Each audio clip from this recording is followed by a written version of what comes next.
이 정도라고 하는 것 자체가 뭘까를 저는 고민을 해봤습니다. 이 정도라고 하는 것 자체, 바른 길, 쉬운 말이 바른 길이죠. 뭐가 바른 길이냐? 시대와 함께 해야 된다는 거죠. 그 다음에 시대를 함께하는 사람들과 같은 마음이어야 한다는 겁니다. 같은 마음으로 한 시대를 같이 살아가면서 그 바탕에 가치가 하나의 지향점을 가지게 될 때 그게 정도라고 생각합니다. 내만이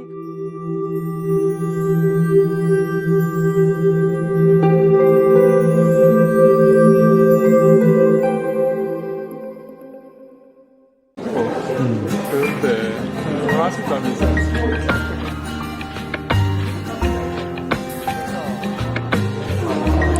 이거는 보이차고 차문화연구원 정은식 원장님의 축하 인사이겠습니다.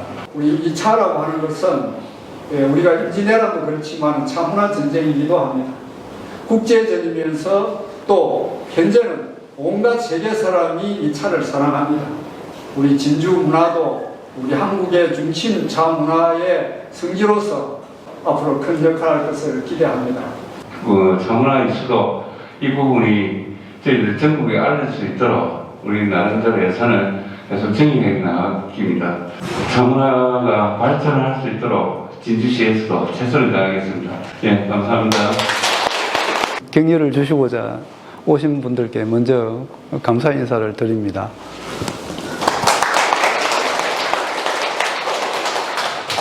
먼저 제가 한국 차문화 비평을 내고 2달 정도 지나고 나서 또 시집을 냈습니다. 우리 사회자님께서 말씀한 것처럼 하나는 이성적이고 하나는 감성적입니다. 제 스스로가 그 온탕 냉탕을 왔다 갔다 하는 사람인가 봅니다. 근데 이 차를 마시면서 느껴지는 정서가 시를 쓰면서 느끼는 정서와 별 다를 바 없었습니다. 제가 요즘에 그 시집을 내고 나서 이제 몇 분들이 저를 찾아오셔가지고 같이 시를 읽기도 하고 그럽니다. 그럴 때, 시를 쓴 사람만이 시인이 아니라 같이 읽고 그 정서를 공유하는 분들이 다 같은 시인이구나를 느꼈습니다. 한국 차문화 비평이 나오고 나서는 많은 분들이 저에게 용기가 가상하다. 어떻게 비평서를 낼 수 있었느냐. 한국의 차계가 왈가불가하는 것 자체에 소용돌이에 휩싸이게 되면 쉽지 않아지는데 어떻게 비평서를 낼 생각을 했느냐. 제가 몇 분에게 그렇게 말씀을 드렸죠. 저도 이제 환갑이 넘어버리니까 겁날 게 없다.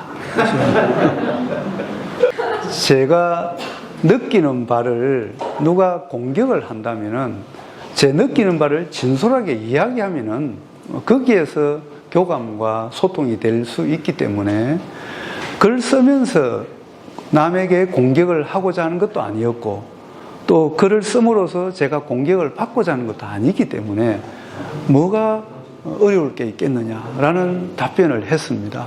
제가 비평서를 내면서 사람들은 비평서를 비판서라고 생각하는 경우가 있습니다. 비평과 비판은 완전히 다르죠. 비평은 객관적이고 합리적이면서 미래의 나아갈 방향에 대한 지향성을 가지는 것입니다. 그러니까 비판이라고 하는 것 자체는 과거에 대한 부정적인 것을 파헤침으로써 미래 지향으로 나가지 못하게 되는 한계점이 있죠. 그래서 제가 누누이 말씀드린 것은 이건 비평서입니다라는 이야기입니다. 그리고 그 비평서를 읽어보신 분들은 느끼시겠지만은 아주 조심스럽게 제가 글을 썼습니다. 그러니까 조심스럽게 글을 쓴다는 것 자체는 남에게 공격을 받는 것을 피하기 위해서가 아니라 비평을 하면서 비판하는 논조처럼 쓸 필요가 없었기 때문에 그래서 객관적이고 합리적이면서 차분한 어투로 써도 충분하다 싶었기 때문입니다. 그래서 어떤 분들은 좀 더 비판적이었으면, 좀 더 공격적이었으면 책이 더 팔렸을 것이다 이야기를 합니다. 사람들은 좀 공격적인 것에 목말라 하는 모양입니다. 시대가 그런지 우리의 마음이 어떻게 해서 그런지는 몰라도 그래서 제가 이야기했죠. 책을 좀 덜 판다고 또는 더 판다고 그게 뭐 중요하겠느냐. 내가 생각하는 바를 전달하는데 목적이 있고 가치가 있는 것이다 라고 생각했기 때문이죠. 이성적인 내용으로 과거, 현재, 미래를 써놓고 책을 덮으려고 이제 마지막 글을 옮겨야 되는데 그때 쓰려고 하니까 온갖 상념들이 들어왔습니다. 저 뒤에 저희 아내가 앉아 있는데 저 아내도 너무 감상적이지 않느냐라고 저한테 이야기를 했습니다. 한번 일어나서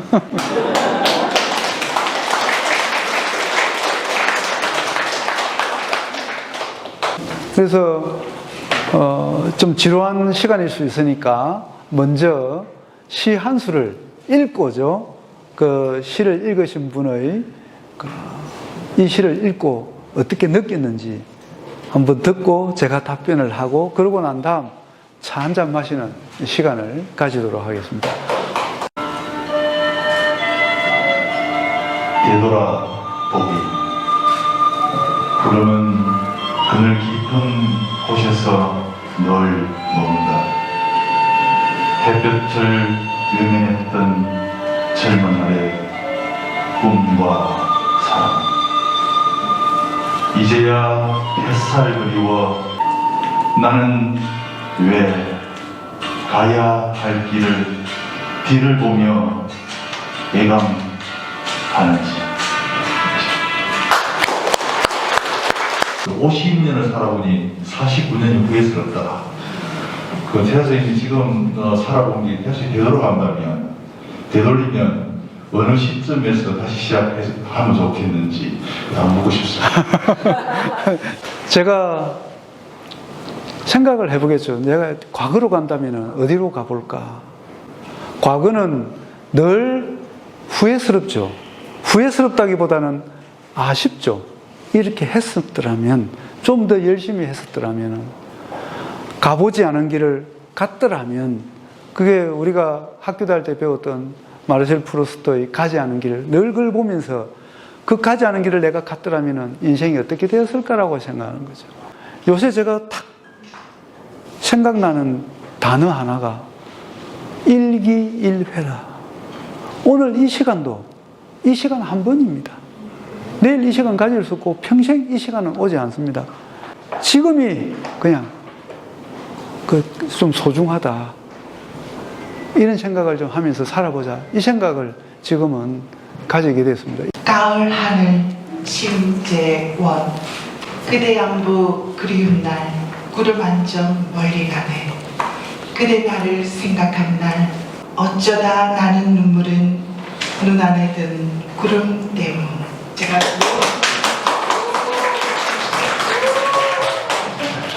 완전 아마추어인데요. 감상도 그냥 적어왔습니다. 부끄러워서. 먼저 이 자리에 함께하게 되어 영광입니다. 신재원 선생님은 차를 알지 못하는 저에게 차의 맑은 세계를 보여주신 차 스승님이십니다. 그리고 고매한 일품과 더불어 어린 왕자를 닮은 준수한 외모와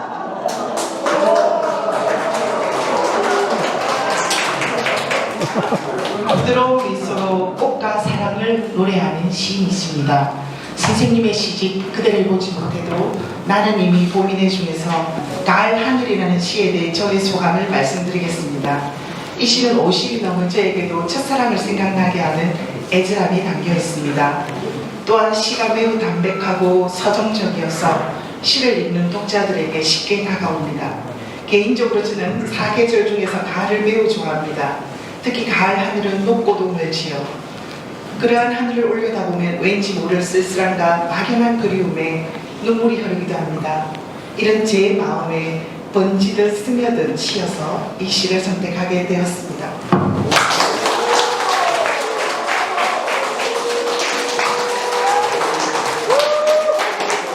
이 가을 하늘이라고 하는 시였죠. 그래서 가을 하늘을 보면은 누구든지 그 생각나는 바들은 다 좀 다를 겁니다.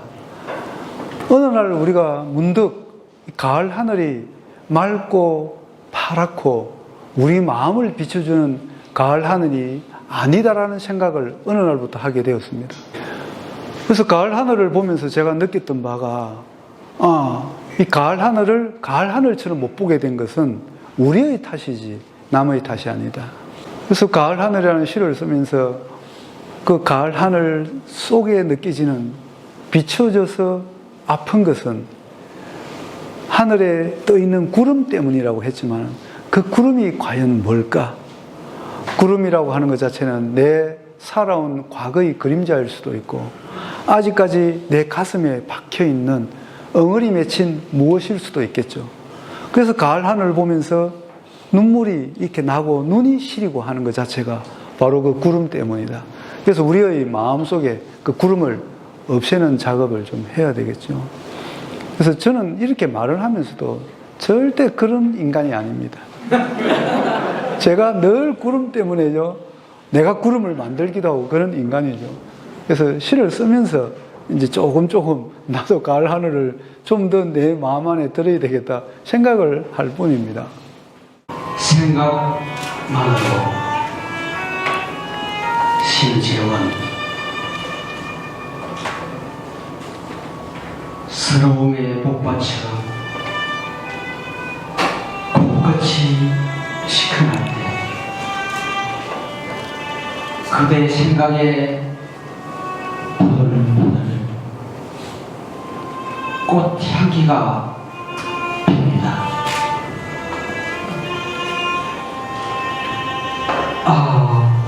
정말 당신은 나의 봄인가 봅니다. 아픈가요? 가시가시해 꿈에서도 꽃이네요.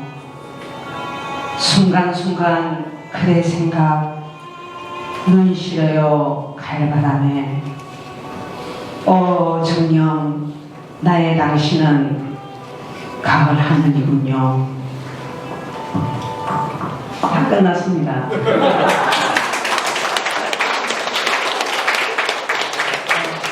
우리는 사실 부끄러워서 안 읽려고 했는데 계속 시키는 거예요. 그래서 어쩔 수 없이 이제 이 자리까지 왔습니다. 왔는데 이 책을 그대를 보지 못해도 나는 이미 봄이네. 이 책에 한번 제목에 한번 설레이고 또 이 내용을 한번 읽어보니 봄부터 해서 겨울까지 또 어린 시절의 추억부터 시작해서 노년의 그 기다림과 뒤돌아봄의 아련함 그리고 이 그 꽃들에 대해서 우리나라 그 산가들에 피는 그 예쁜 꽃들에 대해서도 설명을 해놨는데 참 개불알 꽃이 여러 가지 제목이 있었다. 이름이 하나뿐인 것은 아니었다는 것 많은 것을 배우게 했고 알게 되었습니다. 시가 이렇게 이 가을에 내일이면 주문인데 벌써 주문입니다. 깊어가는 가을밤 우리가 읽었던 이 시 속에 그대 생각에 보들보들 꽃향기가 마구마구 필 수 있습니다. 이 책 사랑해주세요. 이상입니다. 이거 한마디 배신자 아무 말 안 하게 해놓고 시험을 하게 하여튼 이하 동문입니다. 그렇게 해서 사실 아무 말 안 하기로 했는데 우리 친구가 너무 감사한 평을 적어오는 바람에 저도 앉아서 계속 머리를 돌렸어요. 뭔 말 하지 어떻게 하지 하면서 그랬는데 그 짧은 문구가 그래도 제 머릿속에 남아있었기에 그렇게 말씀드릴 수 있었습니다. 이 책 정말 많이 읽어주세요. 하한종 팀장님하고 김인숙 선생님이었습니다. 박수 한번 부탁드립니다.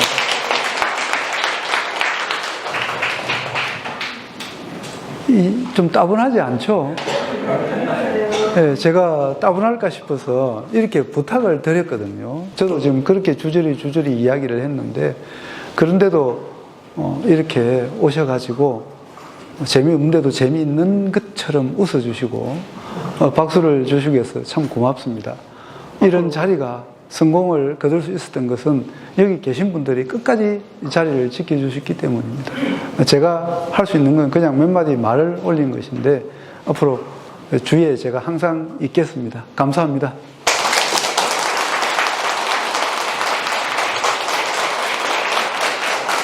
따뜻한